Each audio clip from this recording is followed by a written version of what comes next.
back to the penalty kill though. The famous saying is always, "Who's your best penalty killer?" And that's your goalie. So if you're having bad goaltending and your defense isn't performing the way you'd like them to, or just not good enough, and you're giving up penalties all the time, that's just going to equal goals. You're basically giving goals away. So I don't know. That's probably on the coach if they're taking too many penalties, or just even the guys in the room who that's just the way they play. But they got to figure something out. If their penalty kill's that bad, you got to stop taking penalties right away. Jeez, especially with the way their goalies have been playing too. Like Carter Hart and Brian Elliott have been especially bad in comparison to like what they were expected to when facing shots that were uncontested, not shots that were blocked, straight shots that they could clearly see. Their save percentage on that was on average close to what they had as their overall save percentage last year. That save percentage should be about 940. It was about 910. That's pretty good for Brian Elliott, honestly. Let's say, yeah. Yeah, that's pretty good for Brian Elliott.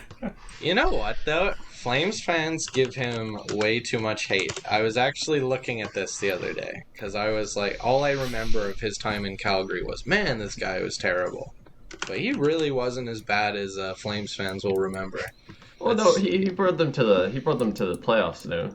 Like, but that was that the year? First round exit. That was that the year they got swept? Yeah. So which that one? year he played 49 games for the Flames, 26 wins, 18 losses, 3 overtime losses with a .910. So he was fairly decent. Still see his jerseys and sport checks to this day. No one wants an Elliott. I was at that game 4 that they got swept at the Dome. Just pain. Oh, nothing would be a worse feeling than seeing your team get swept. But like Brian Elliott hasn't been that great since leaving St. Louis, though. Like that was an okay year in Calgary, but ever since then it just keeps getting worse. Oh yeah, he's never been the same. Worse. Well, I mean, his first season with Philadelphia wasn't too bad. Like in 43 games, he had 22 wins, 11 losses. He had a .909 save percentage. Played 43 games, and it's not so bad. They went to the playoffs that year.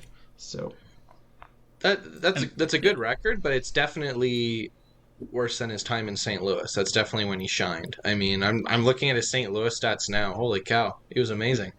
Gotta keep in mind though, like Elliott right now is 36. Yeah, so he's obviously getting old. I if you're think expecting Philly him will to be the replace guy. him.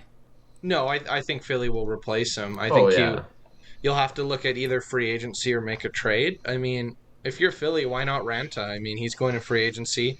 He's a starter / backup, so he can play more games if you need him to if Hart doesn't bounce back. But if Hart bounces back, then Ranta's used to being the second guy as well, so then he can work well there. I totally agree. Like you got to think that in this offseason, they're not going to re-sign Elliott. They just go for someone who's a proven, potential starter in the NHL that can back up Hart, and you run with 2, good goalies and hope for the best.